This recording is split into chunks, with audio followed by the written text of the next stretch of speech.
Live. So here's what we are doing today. Something really, really awesome. Thank God for Dr. Richardson, who invited me onto this platform to share and bring additional awareness to domestic violence. This is something that she has been doing for years now.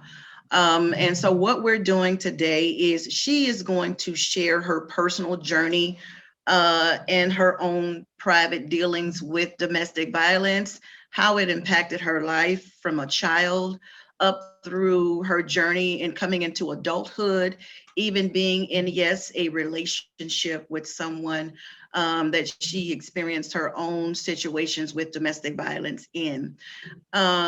She is definitely a huge advocate.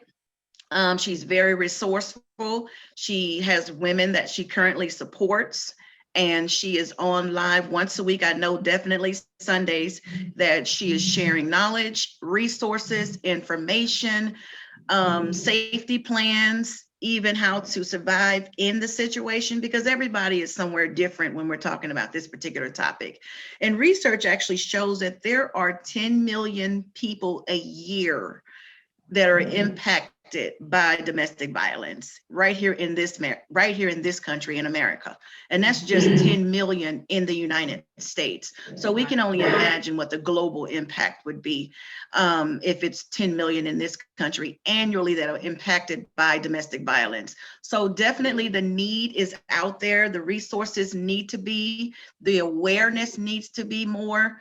And so that's what she's doing. She's raising awareness, she's providing resources, and we are going to hear her story. This is something that he's been dealing with me about for the last month or so. When he first dropped it in my spirit, I was like, you want me to do what? So just because there's been so much, but domestic violence was declared a global pandemic by the United Nations several years ago. And when they first declared it a global pandemic, no one even knew what a pandemic was. And so now the entire world is dealing with COVID-19, also known as the coronavirus. And we have a better understanding now of what a pandemic's impact looks like. So if you can look around and see what COVID is doing and apply that thought process to domestic violence. And oftentimes it's subtle, it's hidden, people don't talk about it because of shame and guilt and embarrassment or whatever, then you can understand how widespread it actually is. It's incredibly widespread. There's more domestic violence that occurs in the church than outside of the church. And there are many, many reasons for that as well. The United Nations also said back in 2017 that the most dangerous place for a woman worldwide is in her own home. Wow. The most dangerous place is the place where she pours into people and nurtures and takes care of and supports and undergirds. And she is less safe there than anywhere else in the world. All right. So that's a mind-blowing thought, when you think about what that means, And so the Lord is concerned about the impact on the church. We look at what's going on in the world today and we say, well, why is the world such a hot mess? Well, because the church has not been the church. Yeah. And we're supposed to be salt and light. And so we can't expect the world to look any better until we get ourselves together. Okay, so as the CEO of Judah's Roar Domestic Violence Awareness Initiative, we're a 501c3 entity. And the Lord has given us a vision for global education. So not just limited to the United States. And then when this COVID epidemic is over, we have assignments in Kenya and in the South Pacific to educate ministry leaders and their people that they oversee regarding domestic violence. The Lord is very, very much concerned about this. Now, if I were to wind the clock back even 3 years, I had no idea that I would be doing what I'm doing now and that it would be my primary assignment in the earth. I had no idea, but the Lord knew. So I've always had strong feelings about domestic violence because I was immersed in it in my childhood. And Evangelist Henrietta mentioned that I had my experience in a relationship. I've had my experience in more than one relationship. And when I look back on what I've experienced, I marvel that I'm even still alive. And that's not a figure of speech. That's a statement of fact, that the Lord really protected me and he covered me and he provided me. So one of the things that I want us to address today is, why is it that women of faith, and men are victims too, but why is it that women of faith who belong to their local congregation, who are actively involved in ministry, who everyone says loves the Lord, and and they are sweet people and no one can think of anything negative to say, why is it that these women are being murdered by their partners? And why is it that when we can prophesy about cars and houses and land and employment, and no one can see that someone is suffering? And so there's a trajectory correction that needs to take place in the church and in the earth, even in the natural, because it doesn't make any sense. It doesn't make any sense that the Lord would tell you that you're going to get a new car, but he's not going to tell you that the person sitting next to you on a pew, that their life is literally in danger. That's not his character. So that means we're not hearing him. That's what it means. Okay. So that's one thing that I wanted to make sure that we brought out. Facebook will give you those memories, right? Facebook will give you memories, and then you can see what you posted 2 or 3 years ago. And I didn't realize that I'd been talking about domestic violence as far back as like 4 or 5 years. Yeah. Didn't realize that. I've always had strong feelings about it. And even then had no idea that I would be doing what I'm doing today. But I'm grateful to the Lord because he doesn't allow anything that we experience to go to waste. Okay. And so when I was a child, and if any of my siblings are on here, there was like a 10-year difference in our ages. And so it's like we grew up in 2 different households. And I think that's because things changed and circumstances changed as they came of age and left. And so there are things that happened in the home while I was there that they don't really have any knowledge of, they didn't experience. But my father was incredibly abusive to my mother. And what was really confusing about that for me was he was really mean and nasty and physically assaultive, and he was horrible to her. But he wasn't like that with me. Wow. He wasn't like that with me. Now, some might say, well, now that's good. No, it's confusing is what it is, because then you don't understand what love looks like, right? My experience with him one-on-one was not a negative experience. And I was very, very different from my siblings, so they say. I loved school. I was a good student in school, and I would watch the news with my dad, and I remember laying on my tummy in the floor, and if I couldn't understand how to pronounce a word, I'd ask him and he would tell me. So we did all kinds of things together. He took me everywhere with him, but he was horrible to my mother. Horrible. And so we left because I remember he told me he was going to throw me down the stairs one day. I figured out that when we were sent out to play, that's when he would jump on my mother. Whenever we were told to go play, then she was about to be in trouble. And so once I figured that out, I would run in and out of the house all the time. And he would just have to yell, stop running in and out. And I would continue to run in and out anyway, because I wanted to distract him. There were times when he would be physically assaultive to her, and I would find something to throw at him or something to make him upset so that he would chase me. And I knew, even as a little girl, well, I can't beat him, but if I can cause him to lose his focus, it will give her an opportunity to reposition herself, to get away. I mean, I witnessed him trying to drown her in the bathtub. Wow. I mean, it was like once a week. It's like, what is the attempt of the week going to be this week? Wow. So when you experience domestic violence in childhood, it impacts your brain, and your brain isn't even finished developing. So it affects your brain.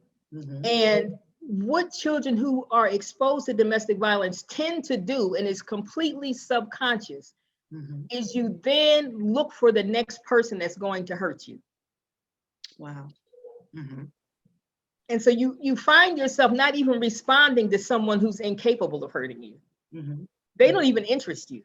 And even if they present as, you know, perfectly okay on the surface, someone who's been exposed to domestic violence has this sense of, you know, when it's there. You know when it's there. You know when the capability is there, even if they're not really presenting it. And again, this is all subconscious. You don't get up in the morning and say, I'm going to go find somebody that's not wrapped too tight. That's not what happens, okay? You just continually find yourself in these situations. Now, for the people of faith who want to look at it from a spiritual standpoint, they would say it's a familiar spirit. That's fine. I can go along with that too. There's a way that the victim and the abuser know each other, recognize each other, are drawn to one another. And then the longer you stay in it, the more difficult it is to extricate yourself. So for me, it started in childhood. And like I said, it was very, very confusing. I look back now and I'm like almost appalled. I'm almost appalled that even when I was a child, the chances that I took that make absolutely no sense, right? It's just like, I can't believe it. So I love my mother and I love my father. And I'm sharing this for people who have been in an abusive situation, are currently in an abusive situation. You know, maybe you have children and you're not understanding how they're responding. My mother was afraid of my father, and she should have been afraid of my father. She was absolutely, legitimately afraid, and that was wise. But what I would do after we left him, and I mean, I helped pack up the house. She let me know a couple of days ahead of time. We didn't tell my little sister anything because we were afraid she might slip and say something or just be anxious and nervous, and he would know that something was going on. We packed up the house and we got out of there. And I remember he forgot something. He left for work and he turned around and came back in the house. I almost had a heart attack because I had boxes out upstairs and I was just praying he didn't come up the stairs, and he didn't. I think he left something, the keys or something to the car, and then he left again. I was like, whew. So that was scary. That was scary. It's amazing, Dr. Richards. I want to go back to something you said a little bit earlier, that, you know, as a child, you wanted to kind of intervene to help mom. And research and scientists show that when parents are generally unresponsive to abusive children, where they've seen abuse and experienced it, that person generally becomes unresponsive to their children. And they kind of show this lack of love, this lack of affection toward their children, and they sometimes even become a terror to the children. But your experience was a little bit different. He more or less embraced you and took you in and wanted to show you the affection that he was not expressing to your mom. Right. And so, do you know if that actually happened to him, to where he may have been in abusive situations or in an environment that was dangerous? And so, you know, as his child, he was, you know, as my brother says, Dad was a man of few words. He didn't do a whole lot of sharing, but after he passed away years later, I sat up all night and I read his journal. He was a World War II veteran. Okay. And I read his journal, and I had to be careful because it was the pages were really fragile. And when I read that journal, because as a child, I always asked myself, why does he act that way? I always wanted to understand. I knew he had the capability of being nice and supportive because he didn't treat me that way. And so I couldn't understand what was going on with him.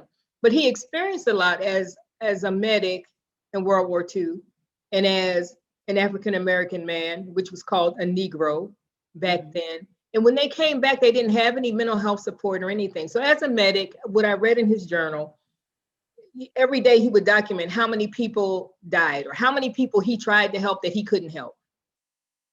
And that's really traumatic, you know? And so I don't know how you could feel any more powerless than to be in a situation where you're trying to help people to live and it's like nothing that you're doing is working. And then you come back to the United States and you're not even considered a full human, much less an actual man. Yeah. And so I think a lot of it was a result of the trauma and the stress that he experienced in the war, not getting any mental health support when he came back, and just being frustrated, not being treated as a man. And my father was brilliant. My father was so smart. He always provided for us. We always had, the newest toys. And so it was so confusing. So he had the ability to show affection. And he just, I don't know why he was so angry or resentful, of my mother. That was just always so very, very puzzling. So it was so puzzling to me. And actually, it caused me problems. It may have been easier had he just been mean and nasty to everybody, Everybody. But, yeah. Yeah. And sometimes those proclivities are exaggerated in that person because there's generally either you're over affectionate, you're overly emotional, you're overly caring, or then the other end of the spectrum is because the person has to get this out. And so then there's no affection, there's zero emotions, there's no compassion, there's completely coldness, it sounds like what the mother experienced. So you're observing this, you're seeing this, you're in this, you're witnessing this. How is this shaping you as you're growing into preteens, early adulthood? How has this now shaped who you are in terms of your personality, your choices, and survival in relationships? How does that shape you? Because my one-on-one relationship with him was not a negative one, but it was so horrible in the house. There were things that I learned about myself when I began to study psychology and the Lord led me into this field, that when I had my own family, I was always careful to show them a lot of affection, and a lot of support, and go to every single program, every single recital, every single whatever. I was always supportive of them in that way. But one of the real basic things that I noticed that affected me, and I did not realize it until I began my studies, was that it was hard for me to sit at the dinner table. And I didn't realize it was hard for me to sit at the dinner table. I would just, if someone wanted seconds, I'd hop up and get them seconds. If somebody needed, their glass refreshed, I would get up and do that. It was rare that I would sit through an entire meal.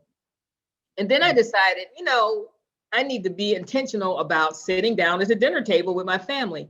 And then I realized that I was incredibly uncomfortable whenever I did. Like I couldn't do it. I couldn't do it. And I thought, okay, what is that about?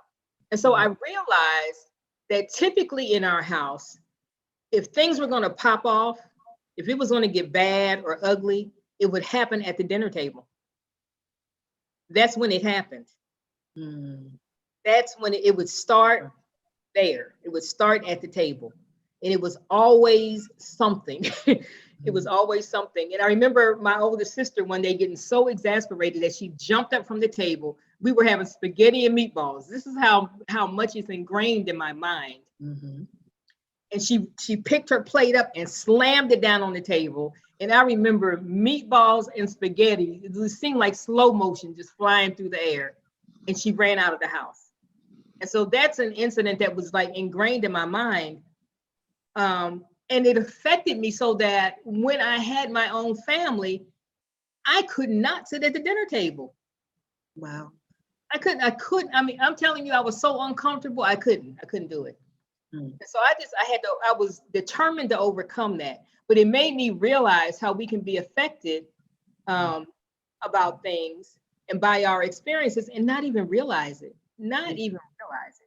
So we behave the way that we behave and we respond the way that we respond for a reason. There's a reason. Something caused it. Something caused us to feel that this is what I need to do to prevent further trauma. Just don't sit at the table. You know, just don't be in the setting where these things can happen, and you'll be okay. And it's all subconscious. So, you know, going forward, as a teenager, like most of my best friends were gang members, and they were just like having a lot of extra brothers. And I don't know if that was like a safety protection thing. And that was after we left, you know, my father. And then, you know, in my career, I've always been surrounded by men. So in the military, you know, surrounded by men. As a commander, I was the commander of the largest unit on the base. There were only 7 women, including me, in the entire unit. And so, the way God has shaped me is that I'm comfortable navigating those situations. That's, you know, it's not uncomfortable for me.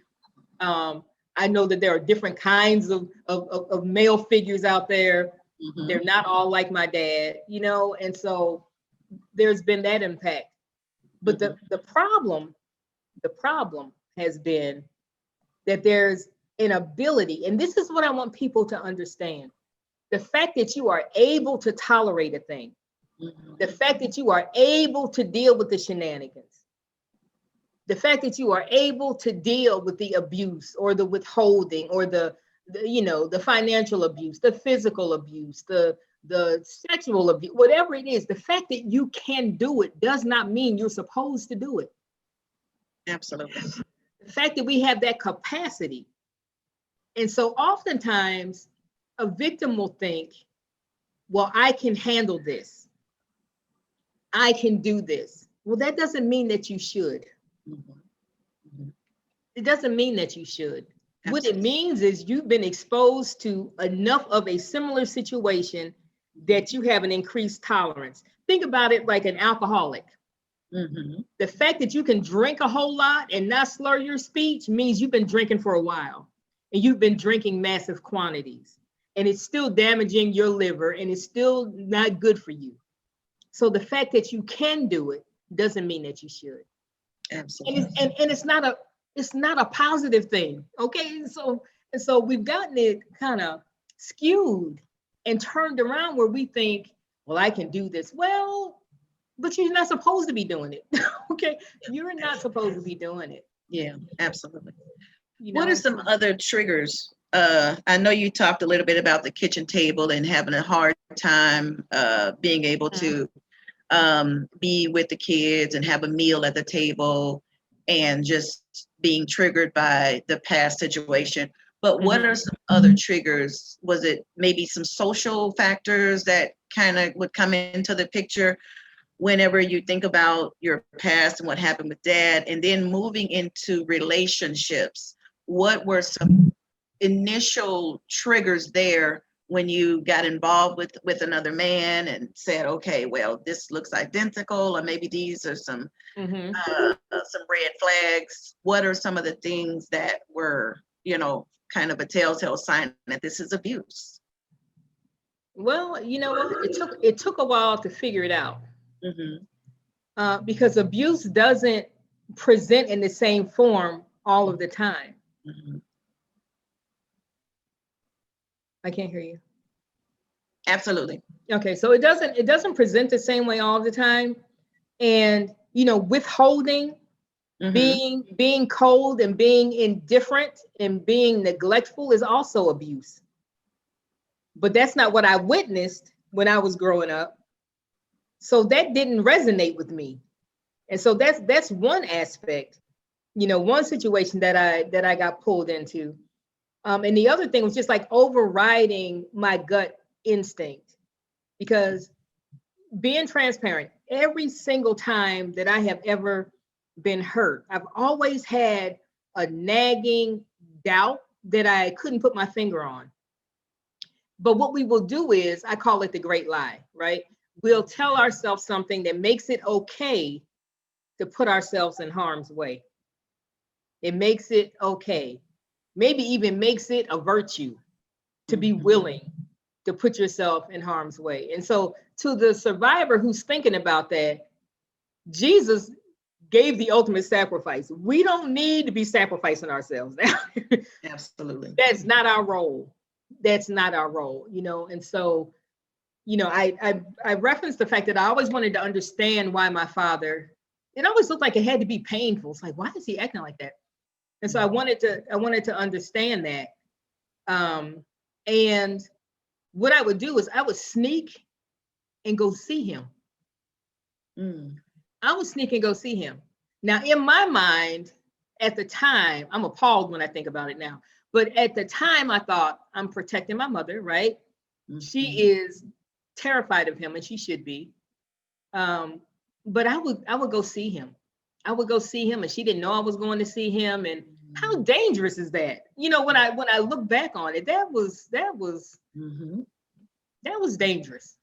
Wow. This is a person who was capable of hurting people. I've witnessed him hurt people, and yet, you know, he was my daddy, and I loved him, and I wanted to spend time with him or whatever. And so that childlike thinking, trying to protect her and trying to maintain a relationship with him at the same time. And that's something that you can bring forward. And that's something that I absolutely carry forward in my life, not today, but up until now, where you try to almost like trying to cut the baby in half, like the scripture in the Bible is like, okay, so I want to protect this and I want to protect that. So I'm going to try to do both. And it puts you on this emotional tightrope, this emotional balance beam. And it's a very unhealthy place to try to live.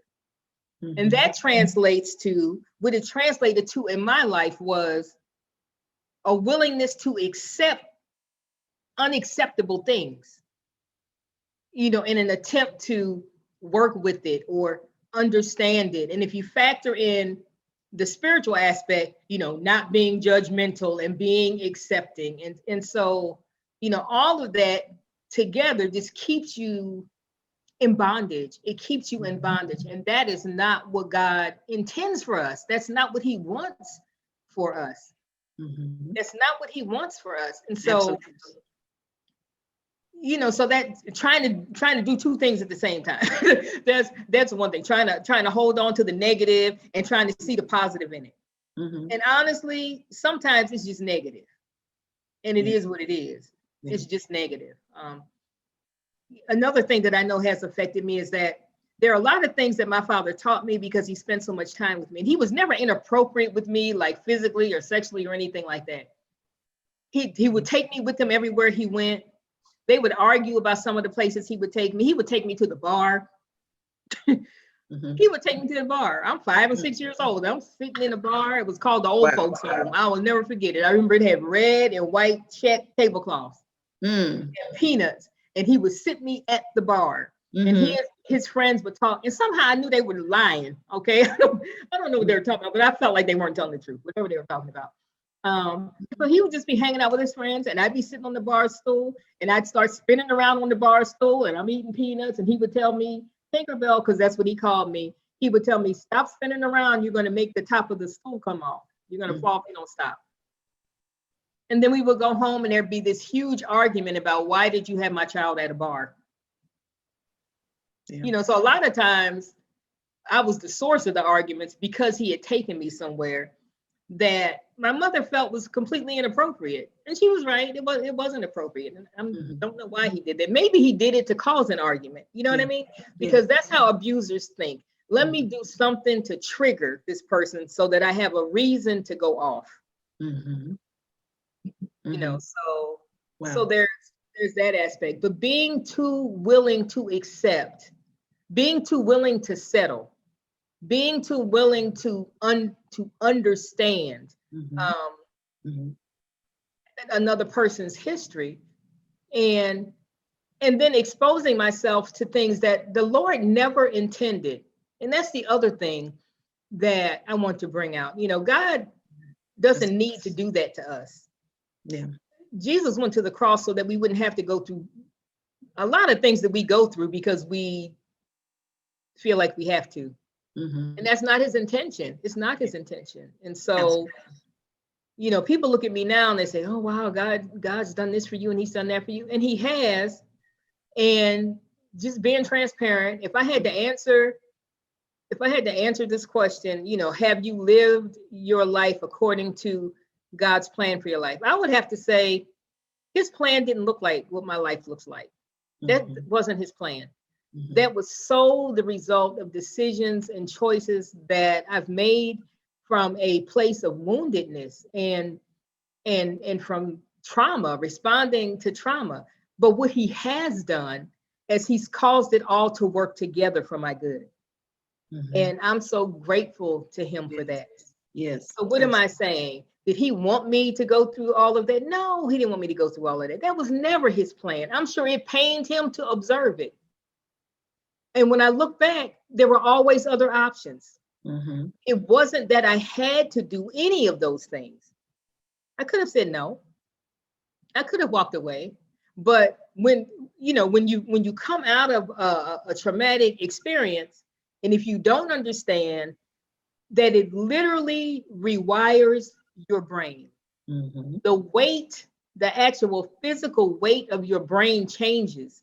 Yeah, it does. When you're exposed to ongoing trauma. If you were able to pull your brain out of your head and put it on a scale before trauma, and then put it back and then pull it out after trauma and weigh it, it wouldn't even weigh the same. Yeah. The capacity is not the same. The ability to discern is completely hijacked. The ability to tell what's in the past and what's in the present is negatively affected. And so the analogy that I use is like a yardstick, right? If you have a yardstick and it's not accurate, it's supposed to be 3 feet, but it's not 3 feet. It's 2 feet. It doesn't matter how many times you measure a thing. It doesn't matter how you turn it. It doesn't matter if you pray over it and sprinkle oil on it. It doesn't matter if you pray about it. You have to understand that I'm not seeing this accurately. And you have to be able to discern, how off am I, right? Yeah. This is supposed to be a 3-foot measuring implement. But if I can figure out that it's only 2, right? All is not lost. All is not lost, because I just need to know when I look at a situation, okay, it looks like 3, but it's really 2. And I know it's really 2 because that's the measurement on the yardstick that I have because of what I've been through. Does that make sense? Absolutely. You can figure out what the difference is, but see, we're taught not to look back. Don't look back. You're not going that way. You have to find the courage to look back and figure out where is the deficit so that you know what formula to apply going forward. And that is something that's not something that I learned in seminary. It's not something that I learned in, my Christian counseling degree program. It's not something that I learned in my psychology curriculum. That is something that the Lord taught me directly so that I could come out of that. Yeah. It's like, why does this keep happening? Well, because the yardstick is jacked up. That's why. Okay, so the yardstick is jacked up. You need to find the courage to look at that, study it, understand how this happened. And you can't do anything about what you've experienced, but what you can do is know what the formula needs to be. Know what the formula needs to be so that you're not fooled or led astray by what you think you're looking at. And then there are safeguards that you can put in place, right? Checks and balances that will prevent it. So for me, going forward in relationships, you can't be insecure about who you are in God, because that will translate into you wanting to compete with me. And that doesn't end well because I'm anointed the way that I'm anointed. So what happened to me is I found myself constantly being in a position where my walk, my destiny, the anointing on my life was literally being threatened. Literally being threatened. Now, traditionally, people tell you, well, just stay in it. Once I understood that God is not requiring that I do this, this is my handiwork, okay? Yeah. And the law of physics, if there's a way in, there's a way out, okay? I'm not forfeiting my destiny. I won't do that. I won't do that for anybody. And so once I developed that mindset, I was able to, I might wander into a crazy situation, But I was able to understand that this is not what he's calling me to. And I need to get out of this, you know? And I've had some really crazy, when I look back on my life, it's like I fell asleep, right? And woke up in the middle of this horrible movie. It's not even a good movie. It's like that movie that you go to and you wish you could get your money back, right? It's not even a good movie. It was just crazy. The kidnapping, SWAT teams. It's like, whose life is this? Whose life is this? I've been asked, do you want to die? What kind of question is that to ask somebody? Yeah. Cheryl, do you want to die? What? Yeah. Wow. And this is with being educated, you know, all of that. So we think that accomplishing things will protect us from that, but anyone can be a victim.